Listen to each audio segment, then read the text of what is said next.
All right, I'm going to talk about something real with people. A lot of realtors currently are anxious. They're anxious. Why? Because they're not taking enough action in their business. And I'll explain what I mean by that. When you're thinking about outcome, you're thinking about, I need a sale. I need to hit 100 deals, 50 deals, 25 deals. Anytime that you're future focused, it's impossible to not be anxious when you start thinking about like how big of a mountain that is to climb. Make sense, Joe? Yeah, absolutely. When we focus, okay, we've got these big, hairy, scary goals that we've set for our companies. When we focus on that, it's impossible to not feel anxiety, right? And that can create paralysis, which could then carry over into inaction, which then can create, oh my God, I'm depressed, I'm not hitting my goals. So here's a cure for everybody. I want you guys to focus on massive levels of action, and I'm gonna talk about tangible actions. So in real estate, there's about 4 to 5 key things that you can do on a daily basis, which will, number one, keep you in the moment.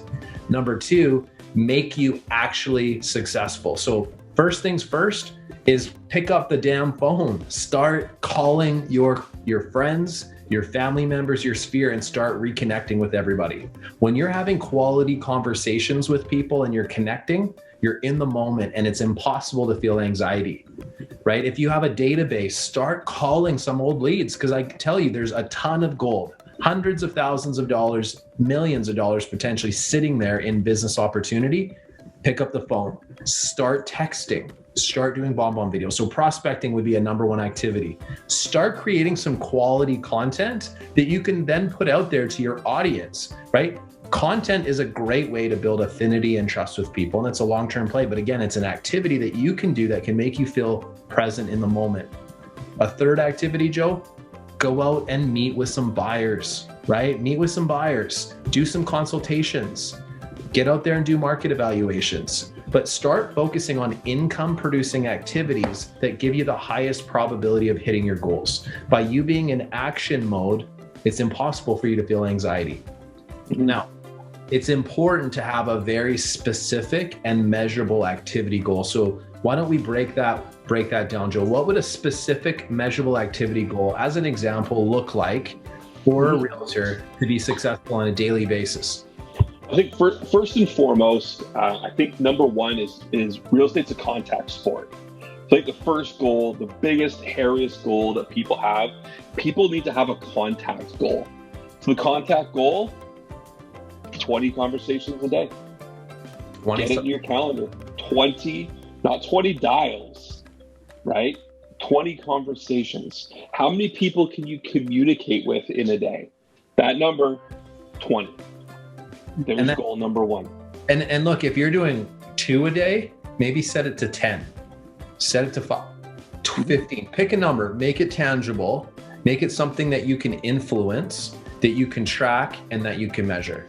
If you can't influence it, you can't track it and measure it, then it's not a measurable activity. But you can control having 20 conversations per day.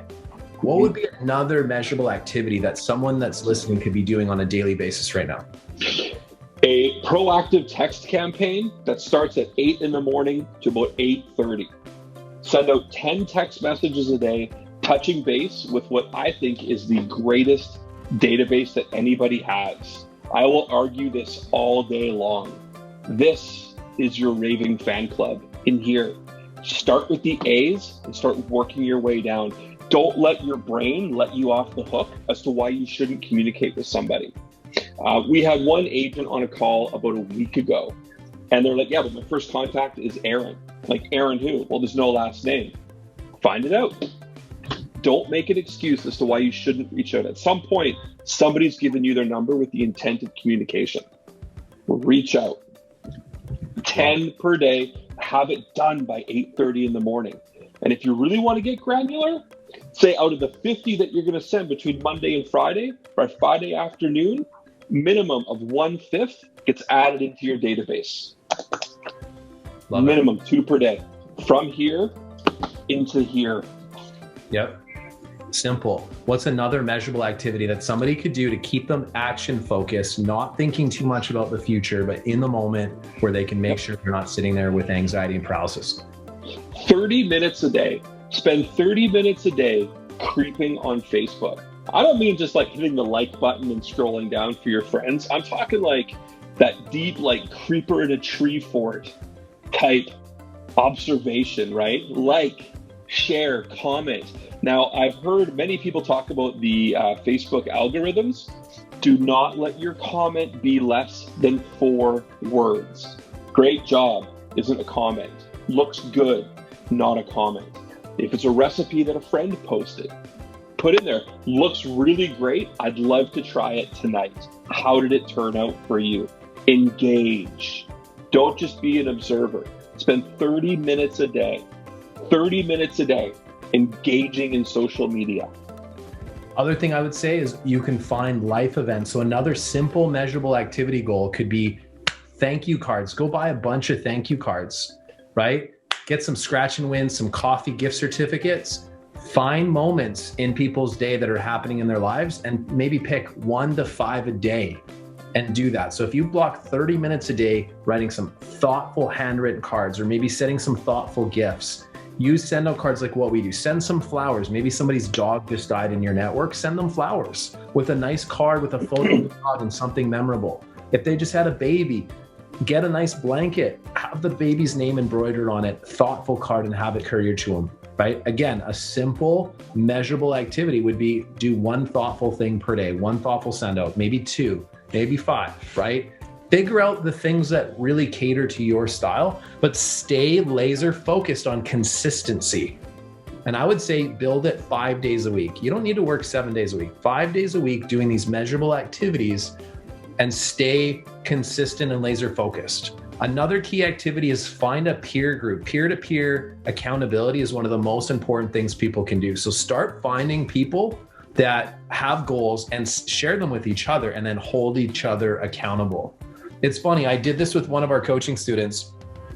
When I started working with him back in December, I helped him create a time management system for himself, right? Where he could get his heavy lifting done before noon. We started creating a simple measurable activity plan and I brought some accountability to it. The guy did 9 sales in January, never done 9 sales in January before, right? So again, naturally gifted, amazing communicator, but because he didn't have necessarily any clear focus or direction, by having a specific measurable activity plan, he was able to laser focus in on that. And his business started really skyrocketing. I mean, he's on pace to doubling his production this year by just doing those simple things that we've added into it. So again, too many times we create this huge mountain that seems overwhelming to overcome by focusing on the end result. And the end result is not what's going to get you there. It's the small steps, the measurable activities that you do on a day-to-day basis. And if you can stay laser focused, obsessed with those activities we talked about, it's impossible that over time that you will not see success. The key is though, are you able to sustain it? Guess some of the conversations that I have on during December with a lot of agents. I'm on vacation. Vacation. What other types of conversations do you think I have with agents in December who have maybe bigger nuts with teams? Oh, it's unmanageable. Stress. Yeah. They have stress. They're stressed. Why? Because historically in December, business can slow down, right? So they get themselves too worked up on these end results or these costs. And what do I always do is I coach them back to measurable activities that they can influence and control. Why? Because we know consistency in doing those things is what's going to get them out of that, right? And we know historically things start picking up by February, March, April. It's just the way the real estate business is. So as realtors, don't be so focused on, oh my God, I had 1 or 2 slow months. Focus on the process, because you're going to have some months that are going to be better than others, but the key is the consistency of it. All right, so let's segue now into what we're going to talk about today, which is we're going to go through some sign call scripting. We're going to keep this short and sweet for everyone, but we want to bring you guys some value with some scripts that work really, really well, that help you guys build rapport and trust and have a better success rate with converting sign calls. You know, anybody that has a listing right now, guaranteed you're probably going to be seeing some sign calls. And in some cases, multiple sign calls. I mean, we have a listing right now, we've probably had 50 sign calls on it, not from realtors, like actual sign calls from clients. So let's go through some of the steps of things that you can do to help convert those at a higher level. You're not going to get everyone. We know that. But if we can convert 10% better, 20% better, it'll make a huge difference at the end of the day, Joe. So why don't we bring it up and we can kind of share it with everybody. And then if anybody wants a copy of this, if you don't have our script book, put your email. We're live on our Facebook group. Put your email there. We'll send it to you. If you're in our group webinar right now, send us your email and we'll send you the script book, and it's got some of these scripts in it. Yeah, you can reach out to us also at info@simscoachingsystems.com. Really, really easy way to find us. If you watch this on Facebook, direct message us, and we'll make sure that you get that. You get a copy of that script. For anybody that hangs with us on a regular basis, this script was actually preloaded this morning into the back end of our content site. So where it says scriptbooks/scripts right at the bottom, it's there for you to download. You can share it and use it, abuse it. We also have some open scripting sessions that are kicking off on Fridays. We're going to be covering lead conversion script as well as the sign script as well for the month of March. So it's kind of some of the stuff we have upcoming. So without further ado, here it is. One of my favorite scripts that we work with, Jay. All right. So I'm going to role play it. I'll be the agent. You're calling me, Joe. You're interested in information on a listing that we have. We're going to call it 123 Main Street. And then I'm just going to kind of walk through the process. Going into this completely cold, I'm just going to follow the process that's here. And then we'll debrief it at the end and open it up for people to share their thoughts. And if anybody wants to give it a shot themselves, by all means, volunteer. So let's do it. There's no volunteering. We're picking on people today. So. All right, let's do it. All right. So ring. Hey, is this Jason Smart? This is. Who am I speaking with? My name is Joe. I'm actually calling about your listing on 123 Main Street. Honestly, I'm outside it right now. I'd love if you could come down and let us in. Wow, Joe, thank you so much for your call. I really appreciate it. Joe, just in case we get disconnected here, can I just confirm the number you've called me at is 778-269-1288? Is that correct? Yeah, that's right. Okay, excellent. And Joe, I didn't catch your last name. It's Moretti. Joe Moretti. Okay, fantastic. And Joe, you're standing outside our listing there at 123 Main Street? Yes, I am. Okay, and you wanted to see that like right away? Yeah, please. Okay, no worries. I would love to show you the property. It is available. The only thing is my sellers are amazing, but they do require a day's notice on showings. So what I'd like to do, Joe, is I'd like to reach out to them and tentatively book a time so that I could show it to you tomorrow. Would that be okay with you? Yeah, that's fine. I'd really like to get in to see it today, though. Totally. And I would love to get you in today, but my sellers, again, they're amazing, but they do require days notice. They like to have the home prepared and not feel rushed. So it'll create a better experience for both of us. Now, Joe, before we get together tomorrow and say we tentatively could book tomorrow at around the same time, like 1 o'clock, would that work for you? Yeah, I think that'd be fine. Okay. Now, before we get together, do you mind if I ask you some questions? Yeah. What was it about this house that stood out to you guys? Well, I'm just on my lunch break and just happened to drive by it. And it's kind of like what my wife and I were looking at. Like, just kind of the ideal house, man. Great location. Location. Okay, so you like the location. What else about the home? Have you had a chance to explore it online at all? No, I haven't. Okay, no worries. So you're driving by on your lunch break. You wanted to come in and see it. Now, can I ask you, how long have you been looking at properties, Joe? We really haven't been serious about it. It's in a neighborhood that we like, and I was just kind of out for a drive and happened to drive by it. So not too long, maybe like a couple weeks. Okay, so you guys have been kind of exploring the idea for a couple weeks. And yeah. By the way, Joe, what's your wife's name? Jennifer. Jennifer. Okay, great. Jennifer Moretti as well? Yes. Okay, excellent. Now, Joe, can I ask, what is it about your current home now that isn't quite working for you guys that had you exploring other options? I like our home. It works well for us. It's just I'd like to be a bit closer to the kids' school. They're going to high school next year, so if they could walk, that would be awesome. Right now, we're kind of a ways away. Okay, so what I'm hearing is obviously area is really important to you guys. You want the kids to be able to walk to, or be within a very reasonable distance to the high school. Is that fair to say? Yeah, you got it. All right. Now, if I was to ask that same question to Jennifer, what are some of the things that maybe aren't quite working for her in the house now that she would be hoping to gain with another home? I think she'd probably tell you the same thing, but yeah, a little bit more storage space would be nice, to tell you the truth. And we have a single car garage. I'd love to be able to get both vehicles in there. Right. Okay. So storage is a little bit snug right now where you are. You'd like a bigger garage space. I mean, anything else with the home that you guys would be looking to upgrade? That's about it. Our house is kind of new where we are right now. So this one looks pretty new as well. So just definitely don't want anything that's more than like a couple years old. Okay, perfect. Now, besides this area, and it's a really good one in North Nanaimo there, what other areas are you and Jennifer open to? This is kind of it because, like I said, it's close to the high school. Okay, so this is the main, like North Nanaimo is it for you guys. You know that. Yeah. Okay. And Joe, really important for me to know, but what are the must-haves in the home? Beds, baths, like tell me the things that you guys need to have. Yeah, good question. I definitely need at least 4 bedrooms. And my wife works from home, so it's really important that she has an office space. And then I'm sort of working from home as well. So like basically 4 and a den would be perfect. Okay. For my office space, it's important that it's kind of like removed. Like it can't just be like another bedroom up beside everybody else. I'm on Zoom calls all day.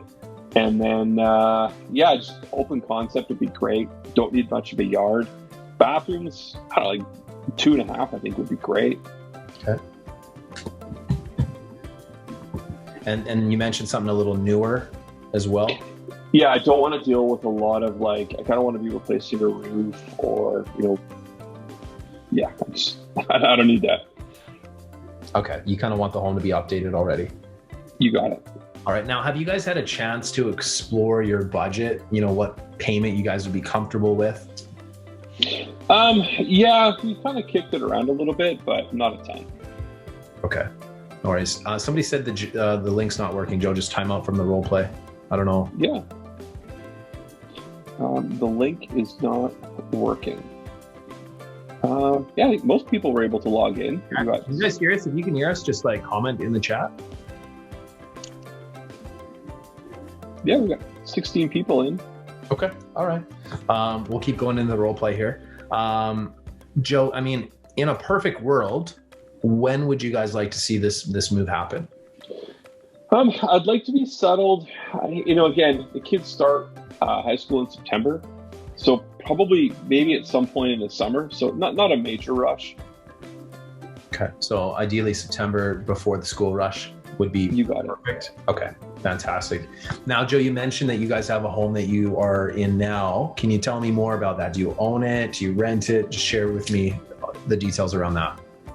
Yeah, I own. You own the home? Okay, perfect. Yeah. All right. And can you tell me a little bit more about the address and the area? Yeah, it's 5974 5th Street. 5th Street. Okay, 5974 5th Street. You got it. Okay, fantastic. Yeah, again, it's 4 bedrooms and a den. So space-wise, works out well for us. Smaller yard, which is kind of nice. The kids are old enough that they don't really play in the yard too much. So, yeah, don't really need a ton. It's just the biggest thing for us was that location. Okay. And then, so Joe, I don't think we pinned down the exact price range, but what price range would you be most comfortable purchasing in? I'm thinking around like 750 to 775. Okay. That's super helpful. Now, in order to make the move, Joe, I'm assuming, but again, I don't want to assume anything. Would you guys need to sell the home you're in first? Yeah, we would. Okay, fantastic. Now, let's just say hypothetically, you and Jennifer come through the house tomorrow and it really checks off all the boxes and it seems like a home that would fit you guys. What would be the next steps in your mind? Oh man, next steps in my mind. I'd like to go in and at least just like take a look at it. I think that's kind of step number 1 to make sure it ticks the boxes. Then we'd have to get our house listed, have to get a pre-qualification in place, and then just kind of the logistics of moving, I guess. Right. Okay. So it sounds like there's a couple important steps that would need to happen before you were in a position where you'd feel comfortable purchasing. But at this stage right now, it probably sounds like it would be helpful for you and Jennifer to go in and take a look at some homes in those areas and really just get a sense of the market. Is that what I'm hearing? Yeah. Okay, perfect. Love it. And Joe, can you tell me what types of previous experiences have you and Jennifer had in real estate? This is this would essentially be my third purchase. Experiences honestly haven't been that great. Like, I think that my last agent was grossly overpaid for flicking a light switch on and opening a door. That was as the first and last I ever heard of them. So didn't have the greatest experience. Tried to list the house a few years ago and it didn't go well. Okay. So thanks for sharing that, Joe. So it sounds like you had a frustrating experience in the past with the agent you work with. Really didn't bring a lot of value. And so, that's kind of a sore point. Sounds like it's a bit of a sore point with you. You know what? Not really with me, but it will be with Jen. That's for sure. Yeah. Okay, brace yourself, man. Yeah, well, that's good for me to know. I appreciate that. Joe, I'm just going to quickly recap with you to make sure we're both on the same page here and make sure that I didn't miss anything. So some important factors for the move are the kids are going to be going to high school and you want them to be able to walk home. You want them to be within walking distance. So North and Nanaimo is the area. Your budget with Jen is up to $775. Obviously, any home that suits your budget, you'd be open to. Minimum 4 bedrooms, has to have a den, right? Really important for you guys. Storage is a bit of an issue right now in your current place. So you want a place that has good storage, and ideally a double garage. That was really, really important to you. Something that's more turnkey. You're not looking for anything that's a fixer-upper that's going to need a lot of sweat equity, right? Ideal timeline would be basically before the kids start high school in September. So if we could get it done before then, that would be important. A couple important steps that would need to happen for you guys to be able to really explore this is, number one is, of course, getting a solid pre-approval so you guys know exactly what your budget is. Number two is you would need to sell your home in order to be in a position to make the move. Is there anything else here, Jill, that I've missed that's really important to you? No, not that I can think of. I think you pretty well nailed it. Okay, perfect. So here's what I'd like to do, Joe, if it's possible. I would love to set up a consultation with you and Jennifer where we can kind of sit down, talk a little bit more about what the process looks like. I'm happy. One of the steps that I like to do once we do a consultation is I'd love to set up an exploratory tour with you guys so we can go and look at this house, and I'll actually pick a couple other properties that might be a good fit for you and Jen to look at. The best part is we're not going to put any pressure on you guys at all, ever.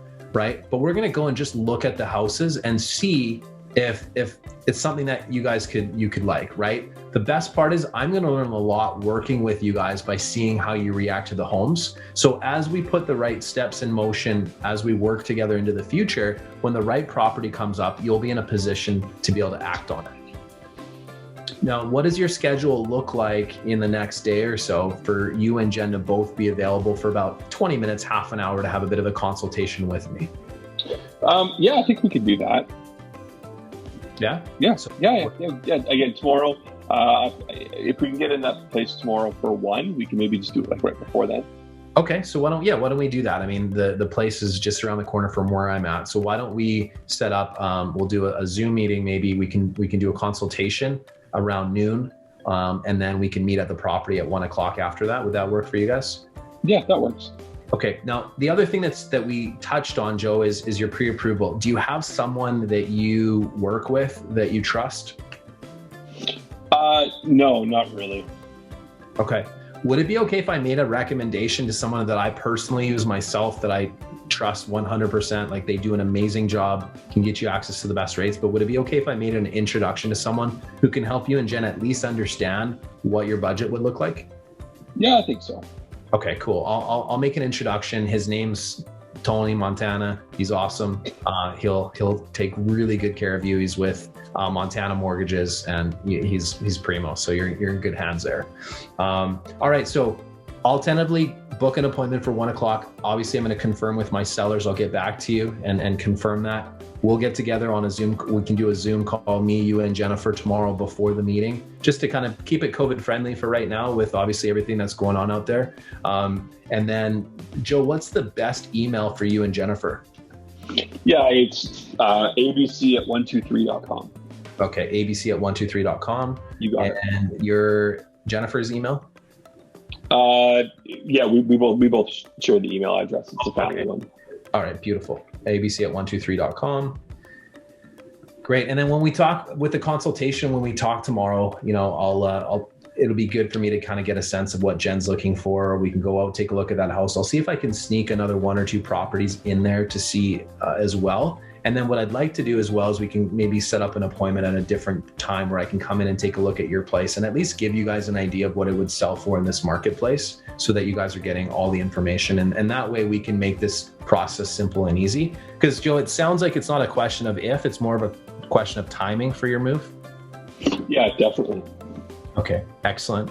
Is there anything else that is on your mind right now that we can cover today? No, not so much. Okay, fantastic.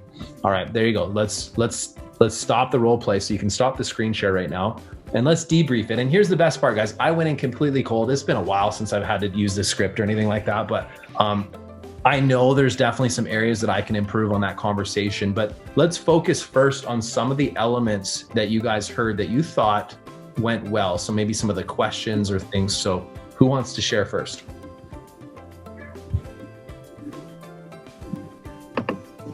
I think building rapport, asking names. Yep. Very important, right? Building rapport, asking names. Did you notice how right off the bat, I confirmed the phone number? Just in case we get disconnected and I got the phone number. Good way to make sure I have a solid lead to follow up with, obviously, right? A good best practice. What are some of the other things that went well in the call? One thing I like is, go ahead. You were very conversational. It was real, and it did not give the impression that you were trying to do a quick, this is my new client. You were actually engaged with him and looking out for his best interests. It was very, very believable. Right. Casual. Felt casual, comfortable. No point was I trying to be salesy. I was trying to understand Joe and his situation and his reasons, right? So thank you for that feedback. There's a question that I asked in there. Hey, what is it about your current home right now that isn't quite working for you guys, that has you exploring options? I felt like that was at least a good question to try and sort of open Joe up to kind of see and understand what's prompted this. I also tried to do a temperature check on his wife, how she felt about it. What was it about the current home that maybe wasn't quite working for her? Because sometimes it's different, right? Between husband and wife, or wife and wife, husband and husband, you know what I mean? So very, very important. Joe, you were going to say something. Yeah, so 2 things. Number one, you didn't get into a tug of war over, well, yeah, but I want to get in today. Yeah, but I want to see right now. Like, it was a dead issue. I even tried to come back and be like, it's a dead issue. Like, let's not. I'll give you what you want, but it's not right now. So you sort of maintain that level of control without getting into that tug of war. I really like that.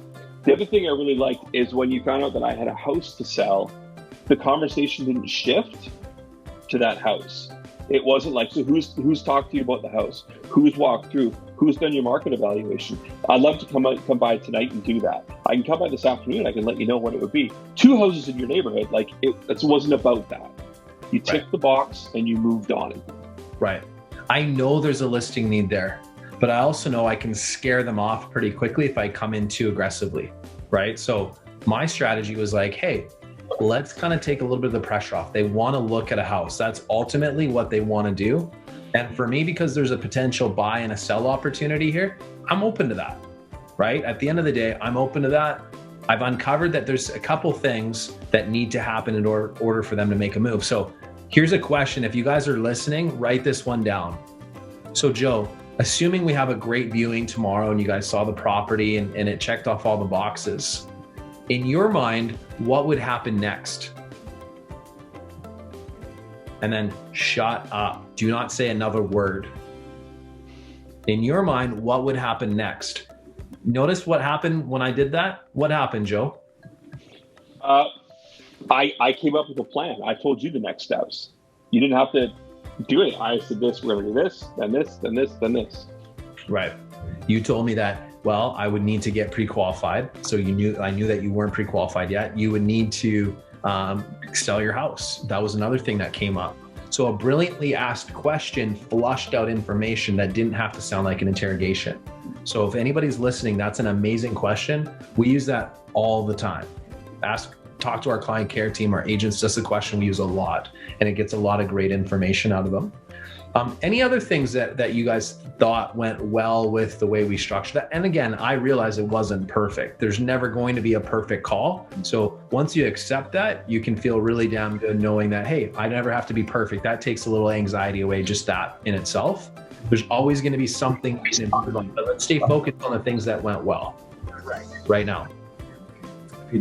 Jay, your confidence in the conversation that you had, you spoke very confidently, you adjusted on the fly swiftly, right? And I think the customer sees that when you're in front of somebody and you're able to make adjustments and continue that conversation and building that trust, the bond just continues to get stronger and stronger to the point where, yeah, they did have a house to sell, but you're still focusing on asking those open-ended questions that's ultimately making them feel more comfortable with you. So the next step will be much easier transition. 100%. A mistake that a lot of you might make, agents that are listening to this, is you're going to rush to make a recommendation. And I call it like you're just vomiting on them, right? You hear about the listing opportunity. Hey, I would love to give you a market opinion. I would love to tell you exactly what your home's worth. Well, guess what you've just done right in that moment? You've shut down all conversation. You've shut the prospect, you've shut them completely down. They're no longer going to start opening up to you. And now they're going to feel like, oh my God, I need to let this guy in my house and I don't know that I'm mentally ready there. And so guess what? You're going to get objection after objection after objection. And then you're going to wonder why you didn't get the listing appointment. And it's because you went in too hot and heavy too quickly, right? I bring up dating as an example versus selling, but it's like you would never. Maybe you would, maybe some of you would. I personally, my closing game when I was single would never be to be like, right first date, like, hey, do you want to go back to my place? Never. I would never just immediately go there. There would be a level of trust and rapport that would have to be built, right? We'd spend some time, maybe have coffee, dinner, maybe go to another location, maybe have a beverage or something, right? Like spend some time getting to know each other, but there would be a process to making someone feel comfortable where they would even be open to the idea of having me at their place or vice versa. So it's the same thing in the real estate game, guys. Like, do not get way too aggressive and try and close every time because you saw a couple movies back in the 90s that told you that's always be closing. That's not how this works. You're an advisor. Your job is to like uncover your client's needs and then help them work through logical sequences that make sense. And in this case, I knew with Joe, he's a stranger. I don't know Joe yet, but I need to know Joe's story. I still have a huge obstacle, which is I haven't met your wife yet, which is going to be another challenge that I need to do. So my goal is to get in front of you and Jennifer to kind of just talk a little bit more about the process. Ultimately, in this case, I'm going to make a business decision to give you what you want, Joe, which is I'm gonna look to set up the exploratory tour for you guys, like where we can go look at it. I might try to sneak in 1 or 2 other properties, but I want to sit down with you and Jennifer because I know there's a couple opportunities here. Worst case scenario, I build a good rapport and trust with you guys, and you may refer me a friend or family member. I can add you guys to our list, our VIP group. So for me, in my mind, the worst thing that will absolutely happen here is I meet 2 new people that I get to connect with. The best case though is I build rapport, trust, and value, and then I can put things in sequence where these become clients. Now let's focus on what I could do better next time to be more effective. What's one thing that somebody picked up that I can do better next time? And guys, I can take it. It's okay. I realize it wasn't perfect.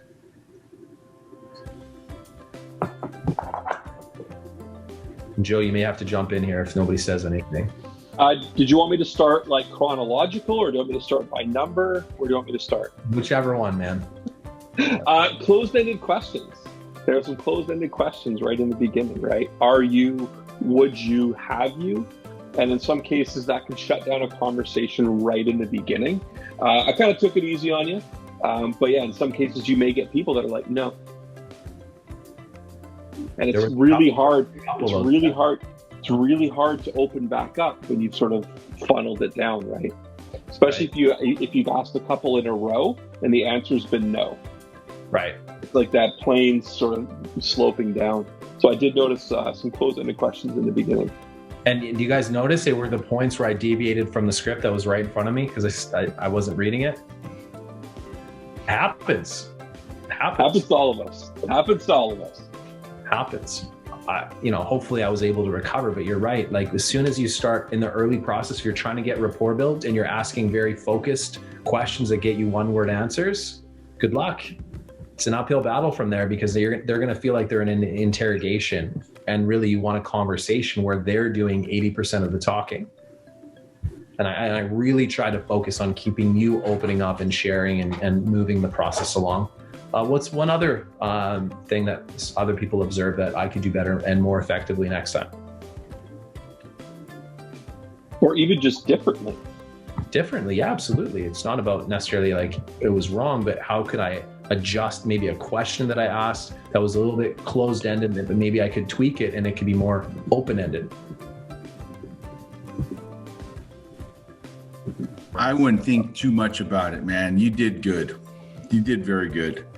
Thank you. You can sit here and dissect it all you want, but at the end of the day, man, you accomplished what you set out to do, Right. So here's the thing, guys. A lot of you I know are building teams. Maybe you're coaching, you're mentoring. Get in the habit of not fluffing stuff up for people. It's okay, right? Like you need to have balanced feedback. So always look for like one did well, one next time. There's always going to be one. Find one. It's there. I guarantee you probably 5 that I did there. So you're not going to hurt my feelings. It's okay. I'm receptive to it. You want to create that culture where you can give balanced and honest feedback. And for me, I always, every time when I was in production, if I was out on a listing presentation and it didn't go quite the way I'd hoped, I would debrief it with somebody in my group, maybe Jamie. I would walk them through the steps in the process that I did, and we'd dissect it. And then I'd always find one thing that I'm like, there was this point in my process where I really didn't hone in on it. And it gave me confidence because by having one thing that I can now implement to be more effective next time, I feel empowered to be better. But if all I get is like, you did a great job, way to go, pat on the back, I'm never going to improve. Do you know what I mean? I'm always going to kind of make the same mistakes. So it's important that you do give feedback, guys. And what we found is what you do in your role play and your practice, you do in real life. Like what you're doing here, you're going to do out there. So again, for anybody who is part of our group, if you're a team leader and you want to even just learn how to give balanced feedback, come in on Fridays, and you can hear just repetition of 2 did wells, 1 next time, right? And again, like great job is never a did well. All right, so nobody wants to give me honest feedback. Oh, Rick, I know you will. Come on, buddy. No, it's not honest feedback. It's trying to, Joe was so open, and I wish I had buyer clients like that. In terms of, I know we've got, people from all over probably North America here, but 2 things. One, we're in a really hot market. So in terms of trying to get someone in that hasn't yet been pre-qualified or, is not gone through the pre-approval process or ready to go, is, you're actually just trying to pick them up as a client, I guess, because if it's not a qualified buyer at the moment, things just move along too quickly. And second part, and this is more specific just to BC and not North America, but let's say those people that want to look at your property, how do you deal in the question sort of rapport process on representation? Because in BC, you can only represent a buyer or a seller and not both, like in the US or in other countries in the world. So it would just be, how do you navigate those sort of calls? That's all going to be in the consultation. That's going to be in the consultation. And there's no point, like, it would be illogical and it would be awkward and it wouldn't make any sense for me to like get into that as I'm trying to learn this prospect. So what I could do if I'm in BC and I want to adapt it, Rick, where I can talk about the know your client, or sort of whatever we call it, the DOOR, it's the agency disclosure. I would probably bring it up, say, hey, Rick, I'm going to send you an email that goes through this agency disclosure. It's a little quick 1 minute, 30-second video that I've done that sort of explains your options when you're dealing with a realtor. There's a little form that's associated with it. I just want to make sure that you have a copy of it. I'm going to touch on it when I speak to you and Jennifer. There's no commitment for us to have a conversation, but I just want to make sure that you just take a couple minutes to view that before we talk. And if you have any questions about it, let me know. It's a mandatory disclosure thing that I have to do with anyone that I eventually speak real estate with. I would just do it that way. Don't make it such a big deal. I realize there's all these compliance factors, but you got to use logic, right? If you're trying to build a real estate business and you start off with that, if I was like, by the way, Joe, before we get into any conversation here, I need to give this disclosure to you, it wouldn't work.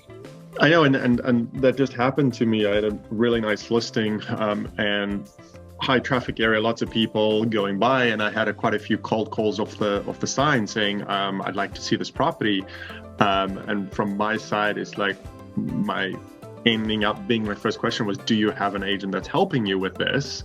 And if they don't, then I'm like trying to explain over the phone, our kind of regulatory commitments, but it all almost always went badly in terms of scaring them off before they even got into the house. So I was just trying to see what you guys did, that's all. Yeah, so the key is you're going to have the conversation, but pick the right timing. Yeah. It'd be like you saying to a girl at your first meeting, oh, before we get married, I just want to go through, what? Like, it's kind of awkward, right? So like, find the timing, obviously go through the form and explain it to them. But at this point, with a stranger, I don't think it makes logical sense to start off. No. And are you working with a realtor question? Yes, no. Where do you go from that? Yeah. Right. So for me, I like to dig deeper and go through the process. And there's lots of points there where they could bring up the realtor. I might have said, hey, who have you been out looking at homes with? Might be a good question that I could have asked, right? Well, you could do that on the follow-on from how long have you been looking at a home for, and then has anyone actually been sending you anything yet? Right. What types Except that's closed-ended question. In the past is another question that subtly gets them to open the door around that without saying, are you working with a realtor? I personally don't like that question because it's just like, where do you go from there? Yes or no? Yeah. It's awkward. Now you're in an interrogation. It doesn't feel rapport building at all because maybe they are, but maybe they're not happy with the realtor. We don't know. Yeah. You're not going to know that until you understand what you're dealing with. And they're not going to know how you can help them until you have a good understanding and show them that. So yeah, good. Jeff? Yeah, I reached out to the managing broker on this because pre-COVID, we were getting a bunch of agents on our listings that were, just wanted to show it. And you're like, you show it to them, you just kind of be transparent and say, come on in. And next thing you know, their agents are writing offers. So with COVID now, we're slipping a buyer broker agreement in with it and just letting them know that, when we start going through the sorting of the initial call, letting them know what steps need to be taken to show the property. And so we'll throw that in there. And if their agent comes on board, and we'll give them a referral fee. But, just kind of let it be like that. And you know what, at the end of the day, it's their agent's fault for not having a grip on their clients. It's kind of a sensitive thing right now, but if you're a good buyer's agent, you need to have some guidelines in the folks that you work with, right? And if not, they're going to come across somebody like us or anybody on this, platform. And, hey, man, our time is valuable. I don't know what else to say, man, but try to squeak that in, review that buyer broker agreement and see if you can leverage that along with the COVID addendum. Right. Exactly. And again, it's state by state, province to province, country to country. It's different. So follow your protocols. I'm here giving you guys scripts and role plays. Again, I'm not saying that I'm a compliance officer, so check with your local councils and your compliance officers, your managing brokers. I'm here giving you guys tools that will make you better at your job, which is being a great advisor and asking awesome questions and helping you guys navigate through the process. I'll take one or two questions and then we've got to end the call, but questions, feedback, thoughts, was this helpful? I think videotaping yourself and bringing them to Friday's session will be best. That way we can trick the shit out of it. Right, Joe? Right, man. Yeah, oddly enough, Jeff sent me video of his role play for some critiquing yesterday. So please reach out to us. I mean, we're always here. We're always here to help. And, whether you're an expansion partner, a coaching student, or just a student of the craft of real estate, reach out. We would love to, invite you in on some sessions and kind of show you what we do differently and how it can impact you and help you create abundance for family, your community, your business partners, because that's really what we're all about. Love it. All right, everybody. Well, have an amazing day. And again, if you guys are interested in getting our script book, just put your email in the chat or comment in our Facebook group there, and we'll make sure to get it out to you guys. Joe, thanks for being easy on me. Again, we just kind of wanted to do a run through. I can handle the tough ones too. I can show you that on another previous call. Like it's not an issue. The process does work. Get permission to ask questions was something that I did in there that I think is important for people to remember. Hey, Joe, by the way, before we get together tomorrow tentatively, is it okay if I ask you some questions? Get permission to do that. As soon as he says yes, I can ask him any questions pretty much that I want that are reasonable to what we're talking about. And he's already given me commitment, which would be illogical for him to be like, well, why are you asking me all these questions? Because I asked him permission first. So as soon as you give me consent, Joe, I can ask you the questions and it flows beautifully and it works. Trust me. I've used it hundreds, maybe thousands of times. Jason and Joseph, thank you. Thank you, everybody. Great information. Thank you. Thanks for being on this and have an amazing day, everybody. All right, guys.